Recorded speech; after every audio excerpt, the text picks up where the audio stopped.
Well, I don't think so, because as I said, we did say that most of the mentally ill are no threat to anyone. I, together with my colleagues, clients and friends with severe mental health problems, expect more from such a well-respected programme as Panorama. I feel this was just an attempt to whip up public fear of blood on the streets. The BBC's new logo and balloon motif on BBC One has provoked plenty of comment from viewers on the Right to Reply website forum. The BBC has spent £5 million of licence payers' money on the new style lettering, which will appear on screen, stationery, vehicles and buildings. But why are logos so important, and why a balloon? That's what viewer David Steer wanted to know. As consumers, we've all become addicted to famous brands and logos. From drinks makers to car companies, logos are everywhere. Now that we're all zapping from one TV channel to another with our remote controls, TV companies are as keen as anyone to make sure we remember who they are. The BBC has spent £5 million of our licence money on creating this look. I thought television was about programmes, not logos. My friends and I talk about the programmes we watch, not the bits in between them. So why are logos that important?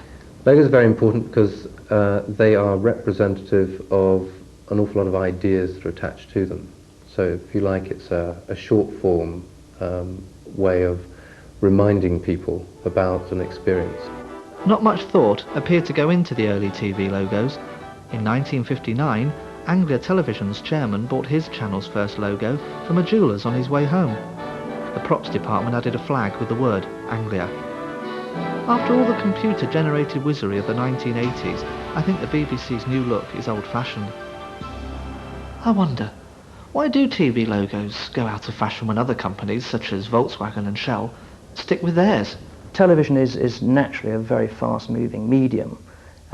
With all the advances in technology and special effects, people expect to see something that's quite new. I think traditionally all TV channels have to move on. BBC One has now had several versions of the Globe.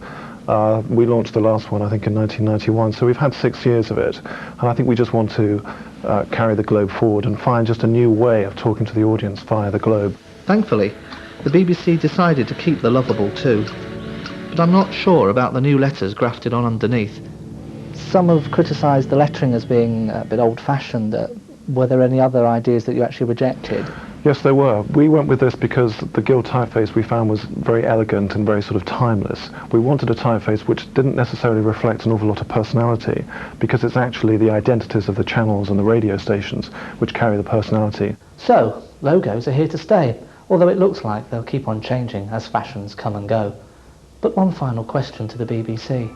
Why a balloon? Well, we thought about a balloon, we thought about an awful lot of things. What we wanted to do was to keep the BBC One Globe, which we've always had, but we wanted to give it a bit more visual appeal and a bit more sort of movement.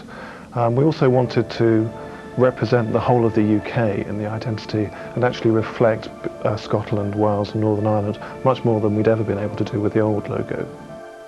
I'm glad I've finally found out why the balloon went up at the BBC. After the break, were the producers of Channel 4's Witness guilty of stirring up anti-Irish prejudice during a week